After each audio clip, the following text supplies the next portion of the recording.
there is no malaria in Addis Ababa. Just in Addis Ababa, not in other places of Ethiopia, but in Addis Ababa there is no malaria because of the altitude and because of the weather here. There is no malaria. Every time we pray in your name, in your name.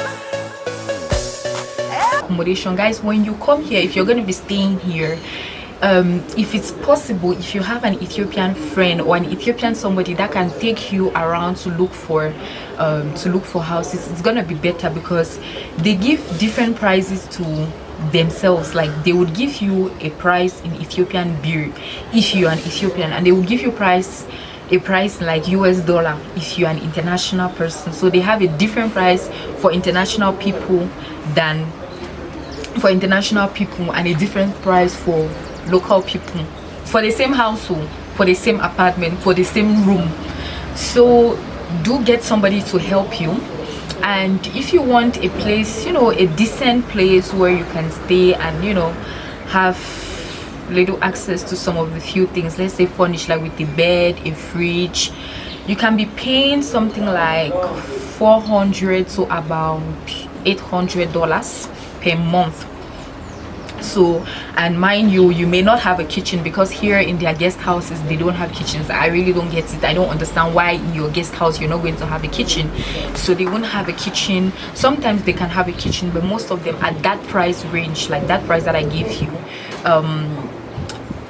they won't be a kitchen. But if not, if you want to get something a little bit fancy, a little bit nice with your kitchen and all these good stuff, you can be paying something like $1,000 to $2,000 a month, which is absolutely crazy. Like, it's just crazy. I don't know about shared accommodation. Maybe there are some shared accommodations, maybe where you share with people and it's a little bit cheaper. I don't know, maybe. But I was obviously looking into something where I can have my place and be living all by myself. Guys, another thing is, if you're going to be living in a place and you are not used to, maybe you are not Cameroonian or you are not Nigerian, and you are not used to power failure, and you don't like power failure, and you cannot do you without power failure, make sure you get a place that has a generator. Ask them, oh yeah, do you guys have a generator? I don't know how they say generator in Amharic.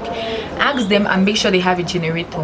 Where I stay, there is no generator. So guys, those of you that are always complaining about Eneo this, Nepal this, Eneo has done this, Nepal has done this, Ethiopian Power Company, yeah? The first time that they took off electricity in this place, I think it was on a Saturday, it was around 4 p.m.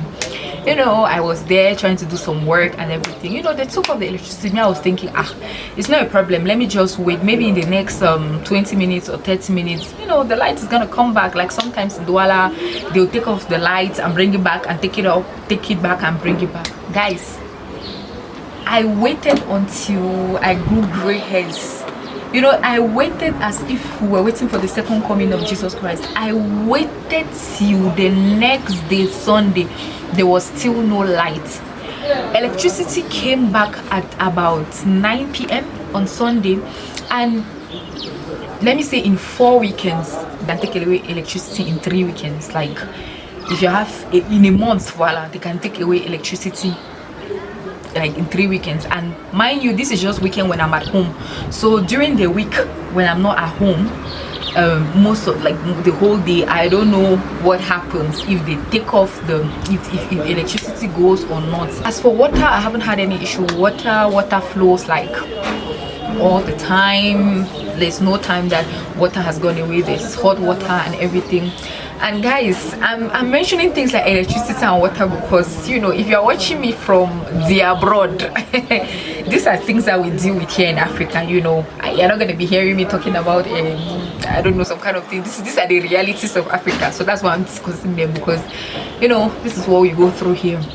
Oh, also there are so many beautiful places to visit in Addis Ababa. You have not, and if you are in Ethiopia and you really want to enjoy the place and visit, you might have to go out of Addis Ababa to visit, because you have like the mountains and the hills and the crater lakes, and I think the oldest church. You have a lot of, they have a lot of museums too. The National Museum of Ethiopia, they have some, you know, touristic sites, and there's like a water park. There's a new water park that has been opened somewhere how many kilometers away from Addis Ababa. So there are some places to visit, and you know, they have their culture of dancing and eating injera and stuff like that. Oh, I almost forgot food, guys. Food. Hey, if you are a foodie like me, or if you are a Cameroonian or a Nigerian or a Ghanaian, because I'm calling those people because I know that our food is the yummiest food on this earth. If you're from Cameroon and you're used to savoring food, Cameroonian food, your taste buds might be a little bit disappointed when it comes to, you know, when it comes to food here. Now, guys, mind you, they're very happy when you love their food. So you be careful about openly expressing your dislike for their food. In case you don't like their food, they might not take it very well. So but their national food is injera, is like a flour type of bread-ish type of thing that is made out of grains. Those grains are called teff. It's, I think, is uniquely found in Ethiopia, if I'm not mistaken. And they do it with different sauces. They have tips, they have shiro, which the shiro is very nice. It's actually very nice.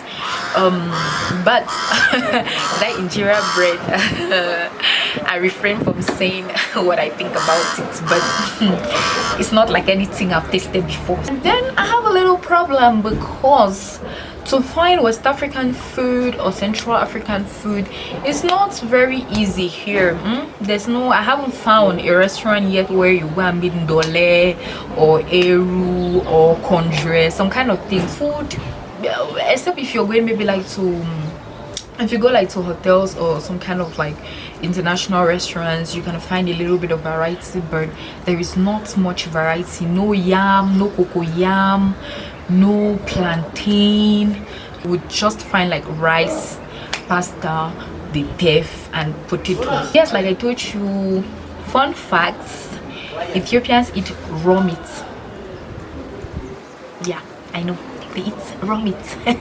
I'm yet to have that experience, because some of us care for our lives. I feel like if I eat raw meat, I will just die the next minute. Anyways, Ethiopians eat raw meat. They have 30 days in a month, not 31 days in their calendar. There are only 30 days in a month. Ethiopian New Year, Ethiopians celebrate their New Year on a different day than us.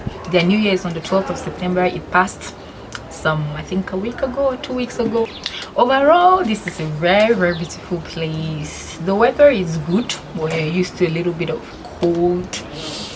Oh, another fun fact, there is no malaria in Addis Ababa. Just in Addis Ababa, not in other places of Ethiopia, but in Addis Ababa there is no malaria, because of the altitude and because of the weather here. There is no malaria.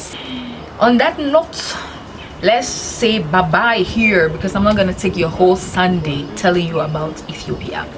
So I hope I didn't miss out anything. See you guys in my next video. Bye.